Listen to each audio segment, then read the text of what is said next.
Network. ZNS Network. Bahamas. The views expressed on this show, interview, or program are not necessarily the views expressed by the ZNS Radio Network and, by extension, the Broadcasting Corporation of the Bahamas. What's the secret of change? We don't fight the old. Instead, we focus on building the new. Welcome to the Table of Change. Come on in and have a seat at our table.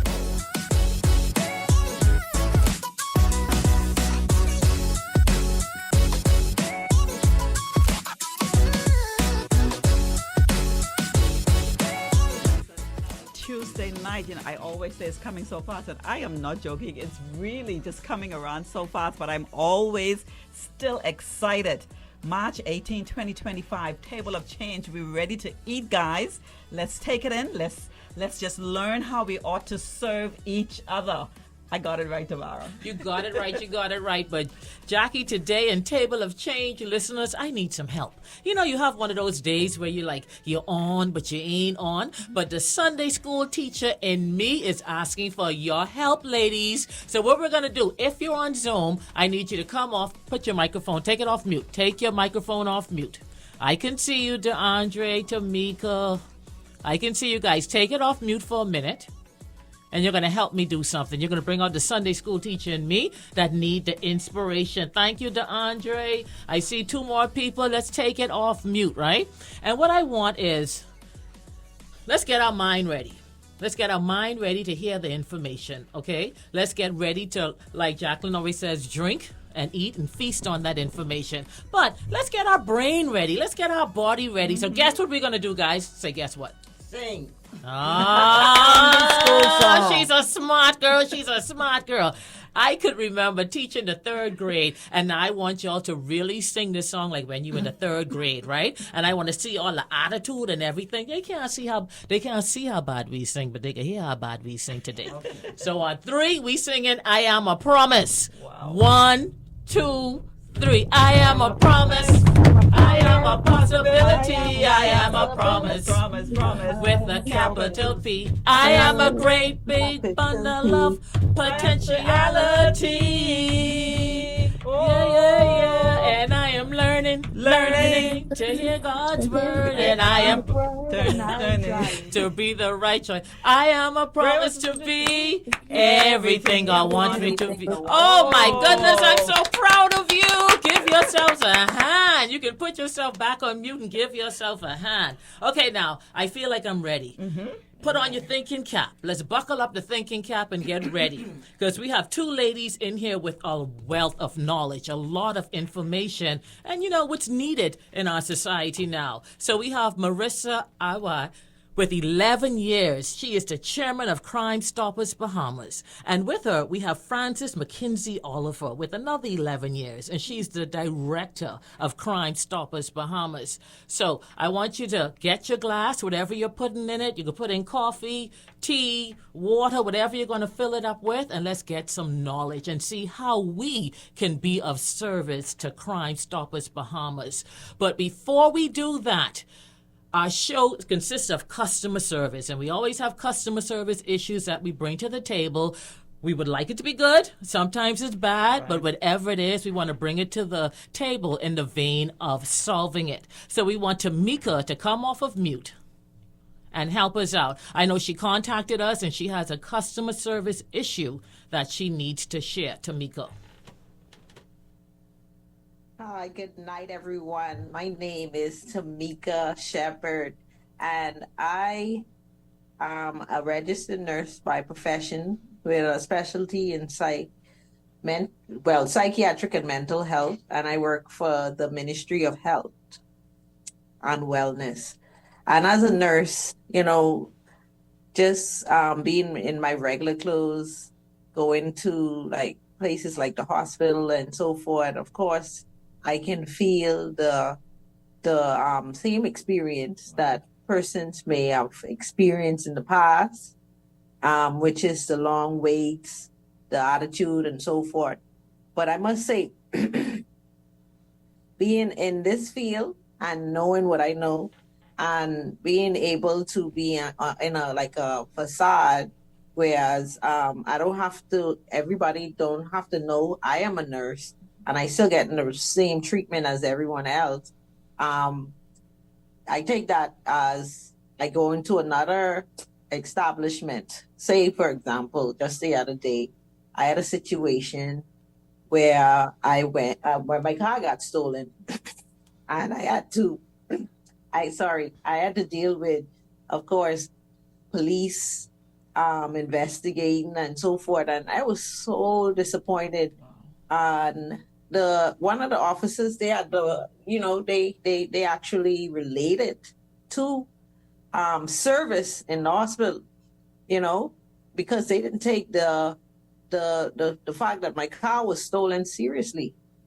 My car was left in a a private wrecker yard, and it was open. And when I contacted the wrecker owner, the yard of the owner, they did not want me to see the car right away. They wanted me to wait the next day. And when I asked the police officer, they were like, okay, well, you got to do what they say. And, it was just like a nonchalant attitude. And, as a citizen, a hardworking citizen, I take it as, you got to take people property in consideration. I was at work when my car got stolen, right? And the fact that my car was stolen and it was found, that's a blessing. Mm-hmm. But the way I was treated afterwards was it was a nonchalant situation. And for someone who really, deal with service and helping people, I didn't see that as somewhat of a compassion. No form of compassion was given. Luckily for me, I knew someone and they recognized me when I got there. But suppose I was not someone who, who didn't know anyone, basically, and I can't imagine the treatment that they would have encountered, because I felt the way I felt, and I still knew, I got help. But for those who really don't know, like anyone of significance, someone of average status and so forth, they that car got stolen, no help, because what they wanted to do is make me wait at least 2 to 3 days while my car was sitting up in the yard of a private company, and basically unsupervised and open because the glass was broken, and I should be comfortable with that. And I was adamant that I'm not comfortable, and it's gone. I needed release to me right away. Go do your investigation. They didn't even do fingerprinting yet. Is that why, Tamika, I'm sorry, is that why they were telling you to wait, because they weren't able to do the fingerprinting? Or what reason did they say why you had to wait? I'm just curious. Okay, they were saying that they didn't have nobody in place to do the fingerprinting. And I had to wait this maybe a day or two before I get fingerprinted. But my thing was, again, because I knew someone, it got done that day. Where did the person, my thing is the urgency was not there if I didn't know anyone.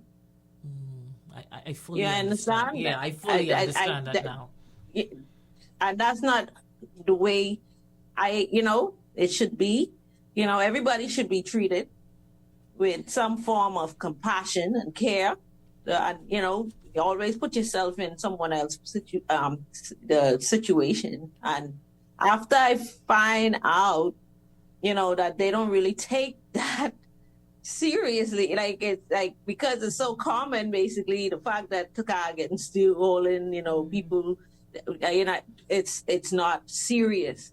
And then I later find out that if I was held by a gunpoint, then it would have been a serious matter. But because I didn't, it was just stolen, then it wasn't taken seriously. I was like, oh no, you can't do that. It was categorized as non-urgent, basically. And I'm like, no, you can't do that.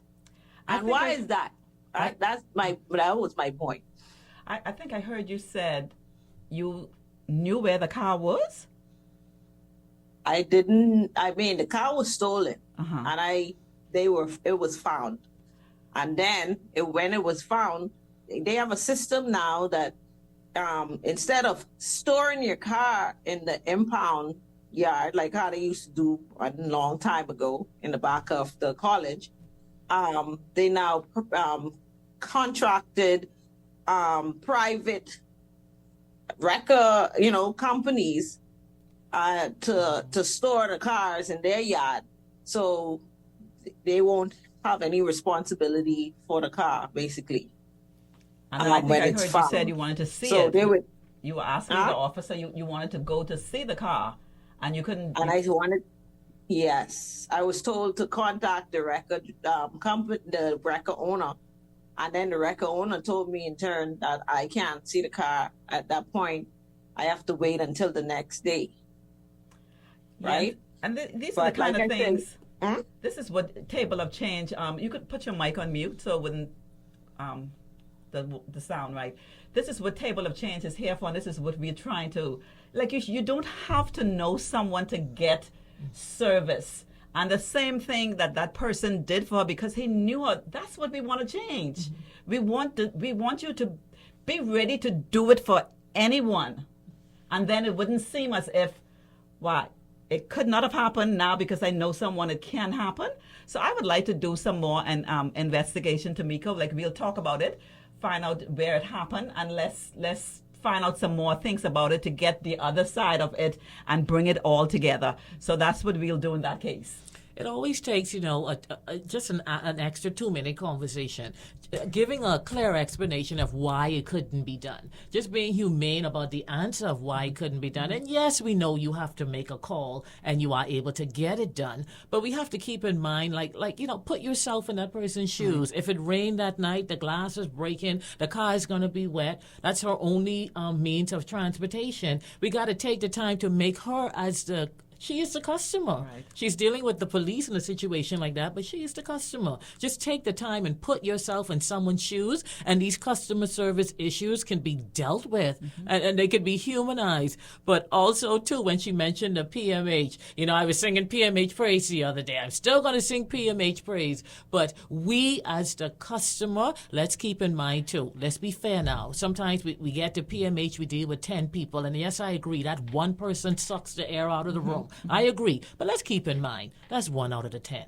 Let's be fair sometimes, And I know it's be the wrong time, the wrong moment, and they's come at the right time, and you want to know who sent them. But let's keep in mind, we did have 10 people that gave us the customer service we wanted, or even a good morning, and look happy to see us. And that one person that don't have no etiquette or brought up seat or just having a couth. Yes, that's the word I'm looking for. Let's not try and penalize the entire PMH staff or the entire organization for that one person. But thank you so much for calling in, Tamika, and we're going to get right to it. We're going to get to Crime Stoppers Bahamas. Now, Marissa, I need you to talk to me like I am 2 years old and I know nothing about Crime Stoppers Bahamas. Let me hear what Crime Stoppers Bahamas is about. Well, I'm disappointed, firstly, that you don't know what No, Crime I said Stoppers you're going to is talk about. to me like I don't know it, because I want to learn from you what it's about. Well, Crime Stoppers, in a nutshell, says one thing, a tip for a tip. In a nutshell, that's what it is. It's about asking the public to join with us in getting tips, which are anonymous tips, and we then pass that on to the police, and hopefully that will help the police in solving crimes. That, in a nutshell, is what it does. Of course, we can expand, and places have expanded. We do more social outreach programs and so forth now, but the core of the Crime Stoppers is that we give the community an opportunity, because we believe the public and in an environment like our size, most people know who's committing a crime. Most people see or hear when a crime is committed, and we give them the opportunity to report anonymously. Means they don't have to give their name, phone contact, anything about themselves. They just call it in, and if they wish a reward, we would offer a reward. If the police, we give the police a time, probably like 2 to 3 weeks, and if they come back and say that tip was credible in helping them solve a crime, then the person who called in the tip, which in our vernacular is called a tipster, they are entitled to receive a reward. Now, I know the question you'll ask is, well, how do you get the reward to an anonymous person? Well, firstly, just let me expand to say that to keep it anonymous, and because, again, of a small community, like some people's voices are very well recognized, so it would be hard for them to call in and say you don't know who they are, right? So we have linked with Crime Stoppers in Miami-Dade, and they actually, when you call Crime Stoppers Bahamas, the call is actually patched straight into Crime Stoppers in Miami-Dade, and they are the ones who take the tip. And then they do what we call sanitize the tip, which means they check the tip to make sure nothing is there in the tip that can identify who the person is or where they were calling from or so forth. Because if they call in from their home and you can identify the house, then of course it is revealed. So they do what they call, they take out anything that they believe that can identify who the person is. They give that person what is called a PIN ID, and which is how we then liaise with that tip to know that tip is related to that PIN ID. And then once that tip is sanitized by Miami-Dade Crime Stoppers, they then send that tip back to us, and we have a liaison officer from the Royal Bahamas Police Force that is assigned to Crime Stoppers. So right now it's a he. He receives a tip, and depending on what the tip is, if it's about immigration, if it's about guns, depending on the nature of the tip, he is responsible to disseminate it to the right organization. Right? So it could be goes to immigration, it could go to CID, it could go to a police station, wherever it's responsible. If the person wants a reward in 2 or 3 weeks, they can call back Crime Stoppers Miami, and with that PIN number, we will be able to tell them whether the tip that they gave was credible and it assisted the police in making an arrest, right? We don't go for being prosecuted because sometimes that takes us, you well know, quite a while to get through the courts. So we don't want to wait for that. So as soon as the police said, yes, that tip is a credible tip, it did help us to solve or lead to an arrest, then the person is eligible for reward. We pay up to $1,000 depending on the nature of the tip that was called in. So how is the reward given? Based on if the person asks for a reward and we have a credible tip and we determine a reward is justified, then what we do is the tipster will then name a place and time of where he or she will be, and we will then hand over in cash an envelope with the money. Once we get to that point and the tipster repeats the PIN ID, we know while we are with the right person, and then we hand over the money. So I have, since I became chair, put in some caveats because it's ridiculous to say one time somebody asked, we got a tip, which was a credible tip. The police was looking for somebody with regard to homicide, and the person was hanging out in Miagwana, and the police did not know that. So we got a tip, and the police admitted, because the officer in charge, they found the person, and therefore a tip was eligible, and the person did ask for the reward. Paying a tip in Miagwana, as you could imagine, is quite challenging, especially. I've been just there recently, and you have flights Monday and Friday. So if you go on Friday, you have to stay till Monday to come home. So we put some restraints in there to say, no, the reward has to be paid in New Providence. It has to be paid in a public space. You can't say meet in some bush. No. In a public space, and also during daylight hours, right? So we have now paid rewards like in like a Super Value parking lot. We've paid many in Marathon Mall. So that type of environment is suitable for reward. So that's what we do. Let me just say most Bahamians or most residents of the Bahamas, because it could be Bahamians, non-Bahamian, don't ask for reward. Right. Only about 10% of our tipsters ask for reward, whereas like in Miami-Dade, 90% of their tipsters ask for reward. So it says good about the community at large, which says that, people are calling in because they want to do the right thing, not necessarily for the reward. But the reward is there to stimulate people who, depending on their state, they may need the money, they could use the money, and they do know what's happening in their communities, so it's always good for them to step up, do the right thing. If they see something, say something, and call in the tip, right? The tip numbers are there on the system, right? Our numbers always go by tips, right? So it is always, it's 328-8477 for New Providence. 8477, by the way, stands for tips, right? And you'll see across the world, most Crime Stoppers programs use 8477 as the end number, because that spells out tips, the word tips. Right. And in the Family Islands, we have 242-300-8477 or tips. So the Family Island has a toll-free number that they can call into. Over the last few years, are you seeing an increase in tips being called in or a decrease? Francis,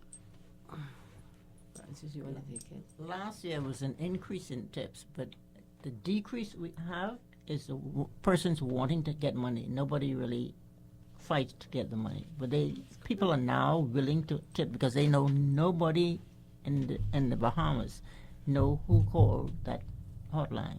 So the Bahamian people has the confidence now in the organization that they're calling in. That's really good. I think that's something to be applauded on behalf of you guys, ladies. Yeah, well, when we got involved and we tried to revamp the program, and we found that at that time we were getting like maybe 18 to 20 tips a year.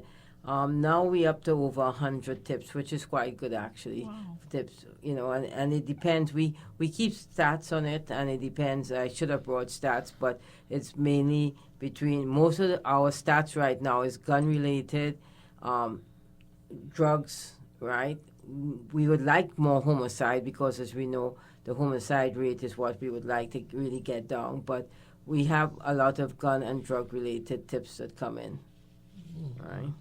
So, and it's mainly New Providence to a large extent that we get. We try to really push and get billboards up in some of the Family Islands to really make them more aware of the program. We partner with the National Neighborhood Watch organization, and they were in Grand Bahama this weekend, so we gave them a billboard. We gave them a poster to put up on a billboard to make people more aware in the Family Islands. We have one up in Exuma, and we're trying to get one up in, we have one in Eleuthera. We're trying to get Andros and Abaco so that more of the Family Islands are aware of the program. Because I think in the Family Islands especially, everybody knows everybody because of the small size of the settlement. So it's almost, if you want to say something without, you really have to do it anonymous to a large extent. Yes.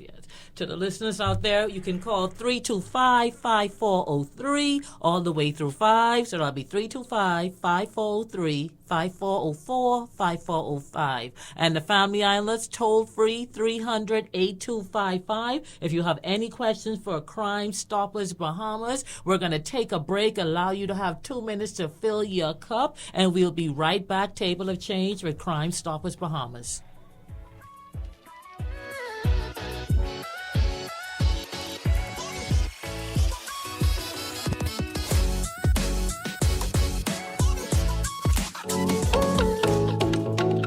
Minimize minimize the cost of your ads and maximize your advertising impact. From January 1st to April 30th, 2025, only you can double or triple your ZNS experience. Get a ZNS multimedia package that includes radio, television, and TV community page ads starting at just $3.99 per month. Book your package now. Call your ZNS account executive or the ZNS sales office at 502-3800 today and double or triple your advertising experience. The Fort Charlotte Community Association and the Department of Labor presents the Fort Charlotte Constituency College and Career Fair, Saturday, March 22nd, 10 a.m. to 2 p.m. at the T.G. Glover Primary School, Horseshoe Drive. Discover opportunities to explore multiple job availabilities while you meet with college and university reps enrolling now. You don't want to miss this amazing opportunity to become gainfully employed or expand your educational experiences or both. That's the Fort Charlotte Constituency College and Career Fair, Saturday, March 22nd, 10 a.m. to 2 p.m. at the T.G. Glover Primary School, Horseshoe Drive. Don't you miss it. At the count of three, I want everybody in the place to be to make some noise if you're down with me. 1, 2, 3. Get ready for some old school. You can't see it. It's electric. Soca. R&B.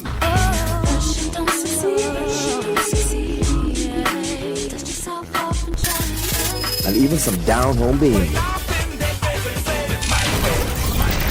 Tune into the Earthquake Mix every Thursday and Friday from 3:30 p.m. to 3:45 p.m. And it's only on one station. 1540 a.m., the national voice of the Bahamas. The Earthquake. We are simply number one.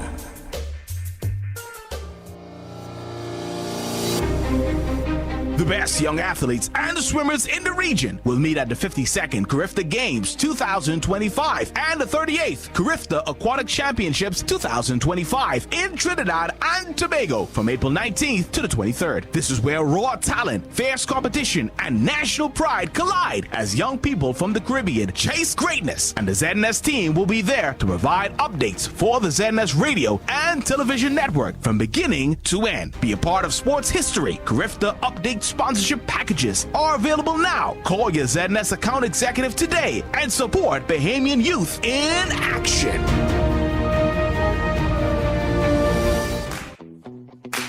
So what you doing tonight? Because I've made plans for us.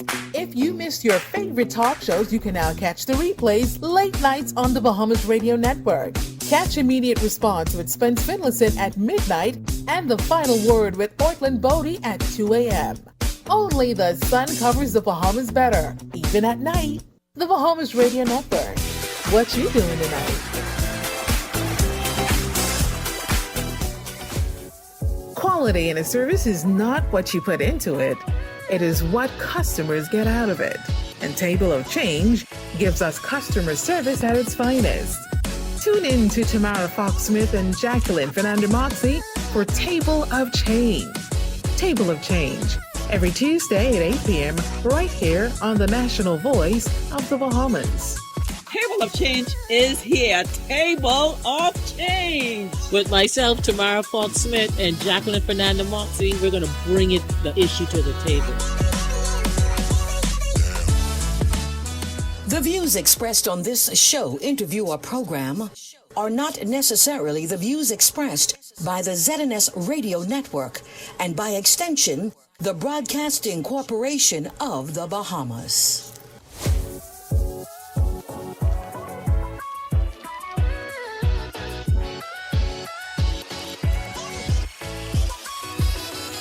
Welcome back, Table of Change. I hope you filled your glass up. You got your coffee, you got your Coke, you got your water, or any other type of vibration that you need, because we have Crime Stoppers Bahamas in the house. We have Marissa and Francis here with a wealth of knowledge. We're going to jump right in because there's so many questions. I see you blowing up my phone, even though you're not calling the 325-5403 or 242-300-8255, toll free from the Family Islands. So we are going to get right into it. When I look at the flyer, ladies, and this says Crime Stoppers Bahamas, I'm seeing all of what comes under that. Bullying, solving crimes, firearms recovery, human trafficking, fraud, abuse, Amber Alert, developing the youth. In terms of bullying, Francis, what Crime Stoppers, give me an example of a call or something that can happen with regard to bullying. Well, sometimes kids get bullied by their peers or other persons older than they are, and they don't have to, even if they don't want to tell their parents because they don't want the parents to do it, they could politely call the Crime Stoppers numbers. That's why we give some bands out and stuff with the Crime Stoppers number, and they can always have the Crime Stoppers on their hand, you know. And it's like you said, it's not even answered in the Bahamas, so it answered in the U.S. So they don't have to be afraid that somebody's gonna understand their voice, because there's no one in the Bahamas is answering your phone. So you don't have to be afraid of anything, and your number can't be traced or anything of that. So just feel free to call in. We don't want to put anybody behind bars, you know. We want to solve the crime. That is not our thing, is to say, oh, we're going to tattletale on this one and that. And if you know somebody have a gun, you tell them about it. If they don't listen to you, you don't even have to tell them. You're going to call somebody about it. Eventually, somebody's going to find out about it, and then they will either turn themselves in or decide that they don't want to do it anymore because they know somebody else know what they know. Because children talk, so they see where you put the gun in the room or in the shoebox or whatever, they'll come right somebody to school or somewhere else and tell somebody. So it's going to get out anyhow. So to give up your freedom is really bad. So you might as well give up the gossip and whatever it is and talk about it. So it'll help us clear the problem we have in the Bahamas right now. I'm thinking, how cooperative is the school and the police and dealing with minors? That's got to be a little tricky, I'm thinking. How do you work with that, Francis? Well, we have been to the schools. I try to introduce it to the schools, but it's on hold. The education will get back to us. So I don't know what programs they've established right now, but I know we have tried to introduce it to the school. So and until then, our hands are tied about introducing it. You can introduce a program, but it has to be approved by the Ministry of Education. I mean, when you started 11 years ago and to now, I would think cyberbullying and bullying is like at the forefront of your organization now. And thinking about the incident that happened with the child the other day, in terms of being videotaped and the act that was done to the child. Y'all know what I'm talking about. I try not to say because I know it's a delicate matter. But I feel like stuff like that is so prevalent in the school now. I'm kind of disappointed to hear you say it's being put on hold. Well, the program is being put on hold to be introduced to the school. Mm-hmm. I don't know what the schools are doing, but I know the Crime Stoppers is put on hold for this particular time. Yeah, because it's needed, it's warranted. Yeah. Let me just add, besides bullying, I mean, there are other things that happens in the schools, like we know people bringing guns to the schools, so that can be reported. Even, cookies coming in laced with marijuana and so forth. Those are sweets. Those can also be reported. So it's not just, it's a whole myriad of issues that really the schools need to be involved in, and the students certainly can be calling in the number, because most students now even have a cell phone anyway, and the numbers are all toll-free anyway, either from the Family Island or even in New Providence. It's a free call. So we think, we would like to work, closer with the Ministry of Education to see if we can, really push the program in the schools, especially in New Providence where we have more challenges. Well, I'm thinking, now that, we know that you're not in the schools, do you go to communities? Like, when children are having, maybe even at the churches, because we need to reach the children. So we need to get creative and find ways where children are so that they would know, and make sure the parents know so that they can tell them, because this can help a lot of stuff that's happening. It's been happening in the schools. Mm-hmm. So we just have to be creative and still get it out there. Yes, because even with the human trafficking, children could be walking home from school. Children like candies, or somebody can come up, offer them something that they would like to have, and then walk them away from the area where the other children are, and that's it. Then the end of it, you see how many kids get missing all the time. And the Bahamas is creeping up. they may be turned around sometimes, but sometimes if somebody don't see them being picked up by a stranger, that's the end of the child.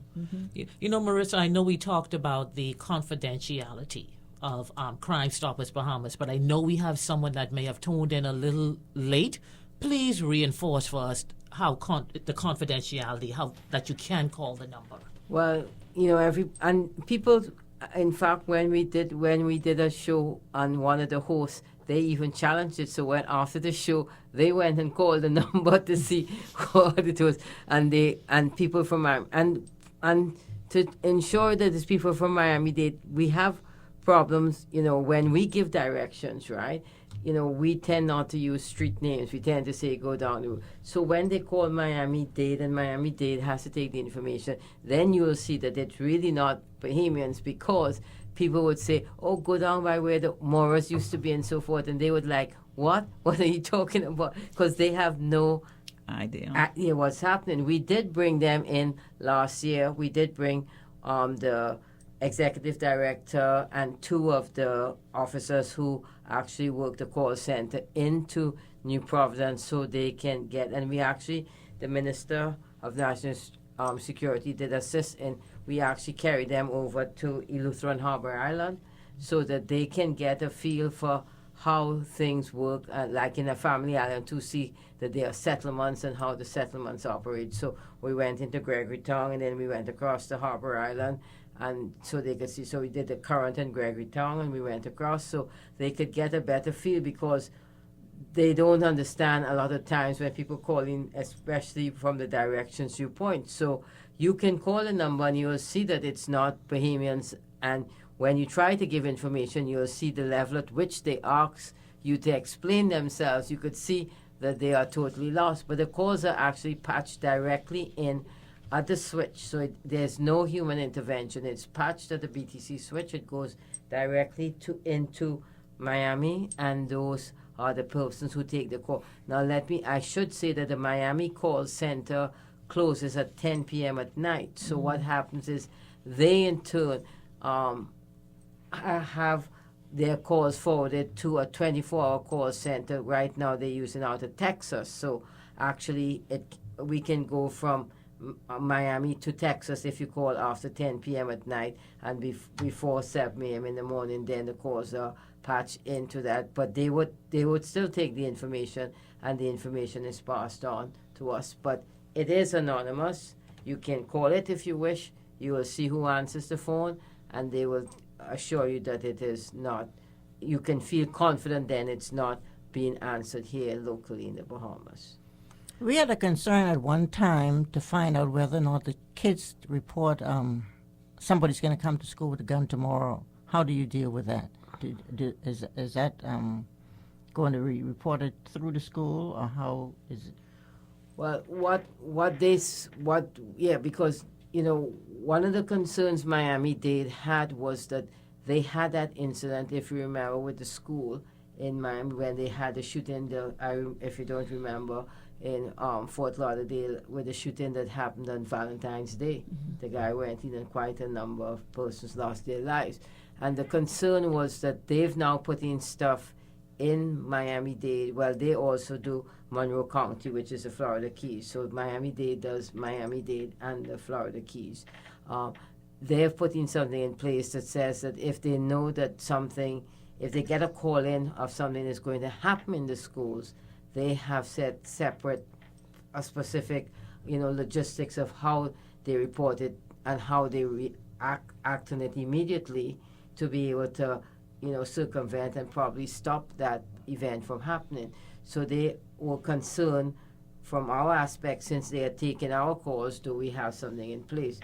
We worked with the police. The police says that if a call comes in, they will deal with it immediately, but we don't have any separate stuff like they do, because of that incident, they now have very strict stuff in Florida about what happens in a school if you think a shooting will happen, or a possibility of a shooting. Even just somebody bringing a gun to school is a concern for them. So let's go over the process again so that the audience would really understand it. You call the number, it goes to Miami, or I think you said Texas. If it's after hours, after 10 p.m. at Right. night, Miami-Dade call center, they don't run a 24 hours. So it actually gets forwarded to a call center that operates 24 hours. Okay, so when they get the call, okay, they then make a call where?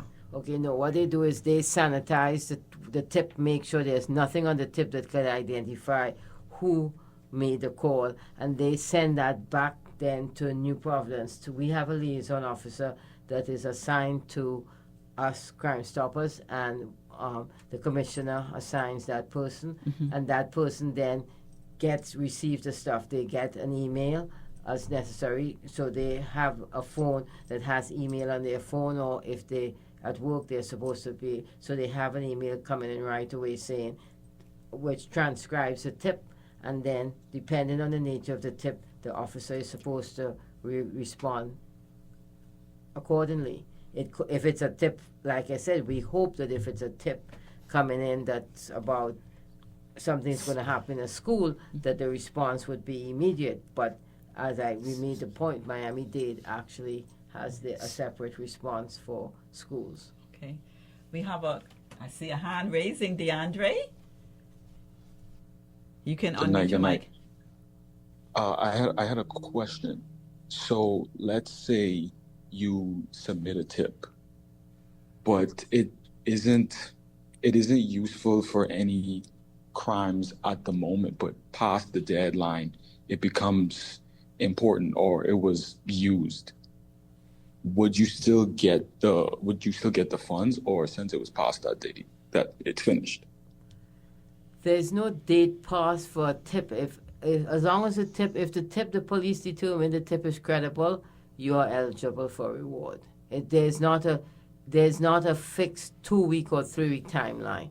If the police determine, you can call back. Sometimes people call back and they would say, well, we're still working on the tip, so we don't have. Can you call us back in another week or so? So there's no fixed deadline to say if the tip is not, the police have not been able to use that tip within a certain timeline. No timeline does exist, so there's a flexibility in that timeline.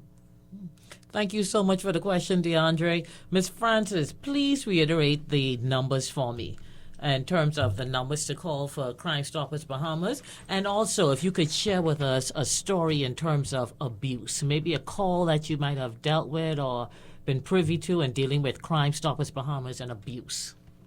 Well, let me just interject to say that we don't take the calls, and we are not privy to the information. The reason why is that because then we make ourselves vulnerable.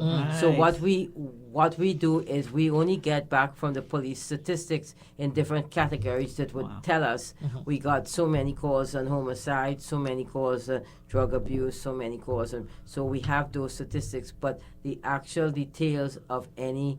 And sometimes people have called me directly and I said, no, I can't take the information because we don't want, otherwise we become vulnerable if we know information, so we don't actually get involved in any details of the tip. But Francis could certainly share the phone numbers for the. I'm glad you said that because it really clarified and made us feel more secure of how confidential it is. Right, But okay, what is your impotence? You've been doing it for 11 years now. Francis, you tell us the numbers and you tell us what gives you the encouragement, the drive to get up every morning to go to work.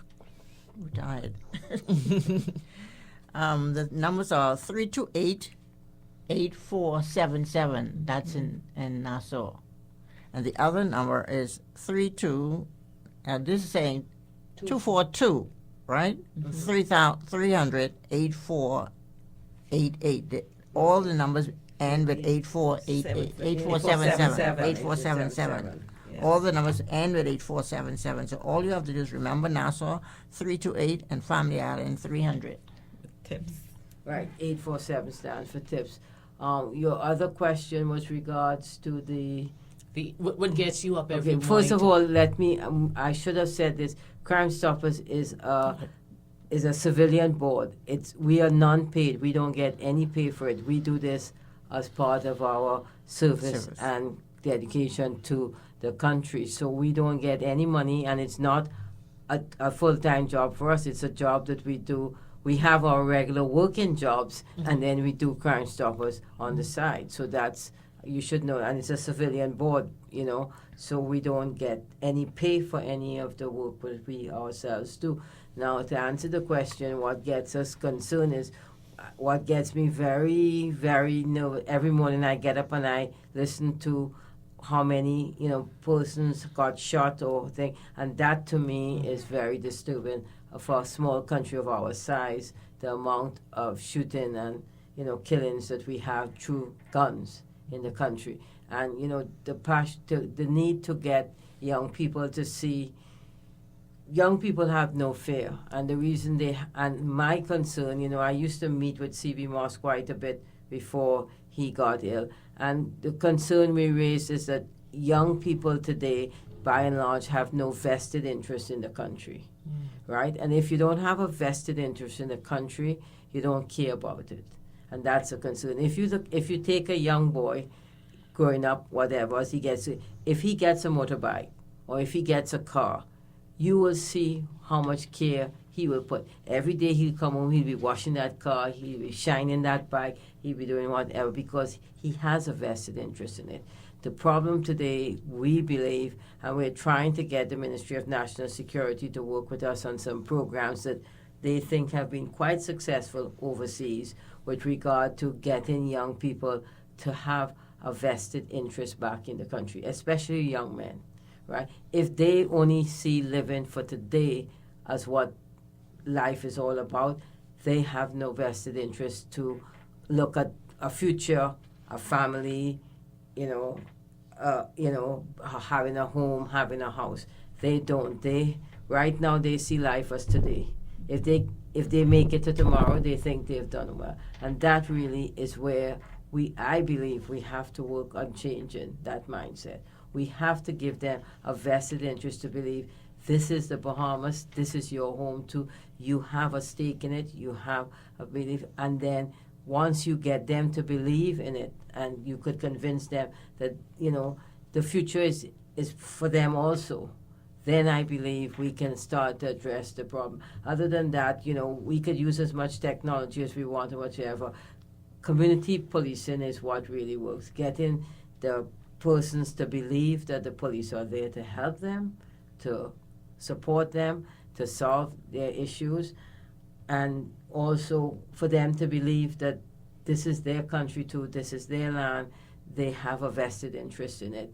I think then is when we could start to see some interest. So we would like to see, because Crime Stoppers should not only be about reporting crimes after the fact, but also preventing crime, right? And working, as I started in the program, to say social outreach programs to help this, right? When we talked to Miami, they gave a situation where the police are so now involved in they claim they have like 8 districts, as they call unincorporated districts, and they claim only in 2 districts they really have problems, right? And they therefore went and really did a deep dive into those areas. And one of the things, like one of the officers said one time, they have to be involved, they have to get involved. They take the kids to Miami Heat games, they do other things, right? They get involved in helping people find a job, even certain things like getting ID cards and so forth. I witnessed myself a case where I saw this guy, because we say we want to become cashless, and some of these things are actually disenfranchising a lot of people. I saw the guy, he was at ATM, and it was quite obvious he was so frustrated that he couldn't really understand and use an ATM, right? And these things we take for granted. Oh, we go cashless, we do this, and you don't understand that there's a level of part of the population that you are frustrating, you are irritating. And I'm an IT person, so by profession, I'm IT. So don't let me say that I'm putting down IT, because that's my profession. But the reality is that some of the youths are not that, technology savvy to be able, and nobody's taking the time to make them tech savvy. So you're frustrating them even more because you're making it a system where they don't feel they can operate. if you look at it in a lot of cases, you will see these young men, when they have to use the phone and stuff, by and large, they give it to the girlfriend. It's the girlfriend who's the one taking the phone. Oh, do this. He'll say, do that, and the girlfriend will be the one doing it. And they're not doing it themselves. Why? Because their level of IT or tech savvy is not there. And rather than us trying to make them inclusive with all these other programs we bring in, we are excluding them from our society. And they even feel worse about being, they feel more misfit, right? And therefore, they don't care. They care less. And until we overcome that, and until we see that bringing these young men back to feel this is their home, they have a future, they have a vested interest in this country, I think we have a very, we fight in an uphill battle that is very hard to win. My personal belief, I may be wrong, but this is what I have observed. And I am an IT person. I'm not a psychologist. I'm not a psychiatrist. But my observation is as I see it. Very astute. Yeah, and I'm really listening to her. And as you spoke about the men with the ABM when they go in, because the banks, they are actually, there's no one there to show you. If you want to transform something, if you want to change from going into the bank and doing it, people need to be there in place to help people. And it doesn't happen one time. It doesn't happen 2 times. You're going to have to do it a few times, and one day or the other, that person is not going to be coming to you. But we need to spend the time and show people what to do. So I totally agree with that. Even phones, using the phones and so forth, to do everything, go on the phone or do everything online. A lot of them, they cannot do it online. Yeah. And we need to understand that and reach them at their level and help them or bring them up to the level. But just to say, oh, this is online now. Oh, you want to do this, you pay it online. Oh, you have to have a credit card or debit card. Most of them do not have a debit or credit card. So you're therefore saying you can't go. You go to the airport now, Linden, Pinland. You could only park there if you pay by credit card. You can't do any other way. Wow. What does that mean? If I am not entitled to, because of my level of income or because I have a criminal record or whatever, I don't have a credit card or a debit card, right? Then I could never go to the airport and park. Yeah, so we are speaking with someone from Crime Stoppers, but she is saying to the banks, we have to stop it. We have to do things in the whole country. Yeah, everything. The system. A lot of the government systems. Yeah, get your car license. Yes. Some places you can't. Fort Charlotte will not take cash. No, I understand the need to say it's health, safety, the safety, and also people reduces. The theft reduces fraud. I understand that piece, but you have to understand the other side of the coin, that there are a lot of people, and people are, living in a bubble. People are insensitive to this side of society, and it's not a small side in my mind, that really don't know how to operate these systems and are not able to. And that also brings a level of frustration. And frustration brings anger. And anger shows itself in many ways, and this is part of the problem. I mean, I know we talk about the gang retaliation, but yes, we have gang. But why do we have gang? Because again, when you talk to these young men, they say, we have no vested interest. We do not believe the system is for us. So if they do not believe in the court system and justice system, what have they resolved to? Their own form of justice, which is not good. But we have to bring them back in and believe, yes, they can get justice within the system. They can get justice, but without being able to see that, then you have the breakdown of what we're seeing, and it's the whole thing is they are totally not part, they don't see themselves as part of society and the norms that we have. So therefore, they are making their own rules and their own regulations, and they're making their own justice.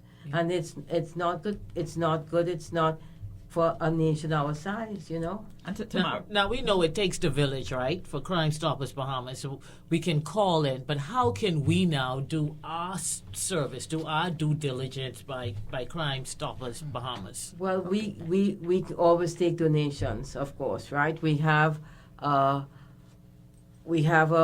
account with Royal Bank, so you could always go and ask to put money in it, or we also would take a check and you can send money to our PO box, which is, well, we can use N665. We have our own PO box with N665, which we partner with the Chamber of Commerce. They would also make sure, if you want to call them, they would make sure you get some money to us. Again, we are non-civilian, so Chamber of Commerce helps us out if you want to drop off a check,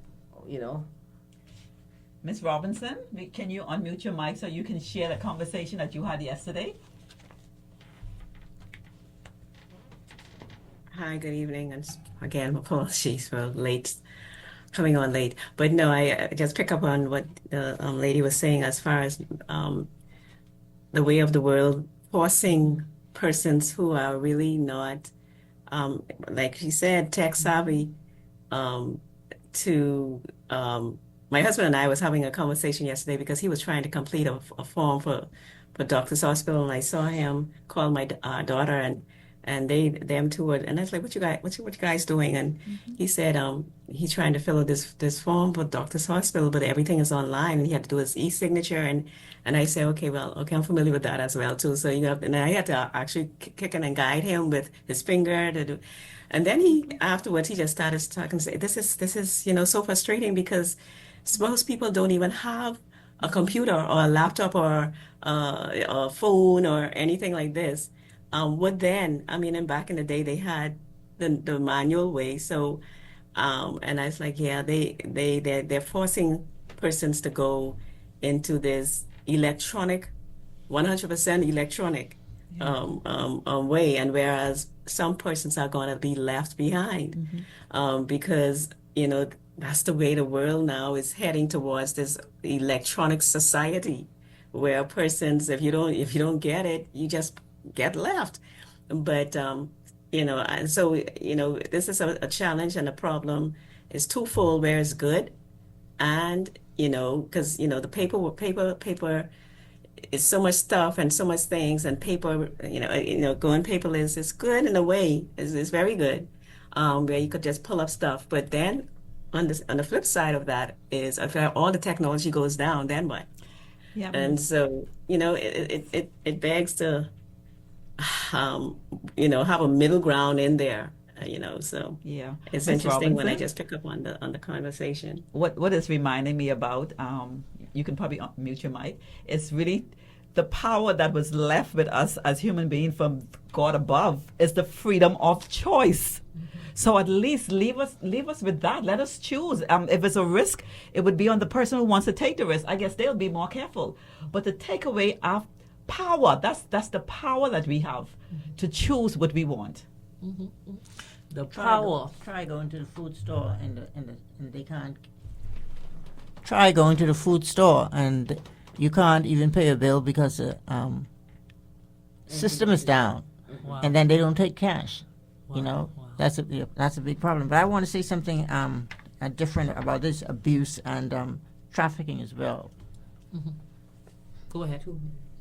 Okay. A lot of us don't really know. A lot of people don't really know about the amount of trafficking and abuse that we have in the Bahamas. But we need to continue to focus on these abduction and then also the human smuggling and the trafficking, because they the same as though they came to take over right now. Wow. We got to do our part by Crime Stoppers Bahamas. And looking at your mission, ladies, I'm impressed. The mission of Crime Stoppers Bahamas is to reduce all types of crime and make the Bahamas a safer place to live and visit.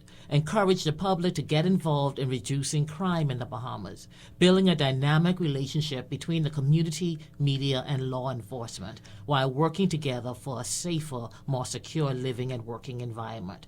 Working with the youth of the nation, molding them to become upright and outstanding citizens of the Bahamas. So, I'm going to encourage everyone listening tonight to work along with Crime Stoppers Bahamas. Call the numbers. Corporate Bahamas, donate to Crime Stoppers Bahamas, because because it's so much coming under the umbrella: bullying, solving crimes, firearms, human trafficking, fraud, abuse, Amber Alert, developing the youth. And one of the things that I really felt excited about, and it's an overwhelming problem with our youth, is the bullying. So I'm glad to know that Crime Stoppers Bahamas, something like that, and I'm not going to say as simple as that, no, because I know it's not simple, but I'm just trying to say something like that is something that you can call, because bullying can lead to so many other things. It could lead to suicide, and it could lead to bigger issues in terms of violence within the school with guns and different things. So I'm happy to know that's something on Crime Stoppers mandates. I just want to thank you so much, Marissa and Francis, for coming in on behalf of Crime Stoppers. Thank you, listeners, for listening to Table of Change for another informative program. Was the best. And I'd like to say thank you, Table of Change, for having us. And as we always say, let us all work together to stop the crime before it's our time. Wow. Yep. Well, my name is Tamara Fox-Smith. I'm Jacqueline Fernanda Moxie. I'm Marissa Y. Francis Mackenzie Oliver. Table of Change. Good night. See you next week. Next week. Same time, same place.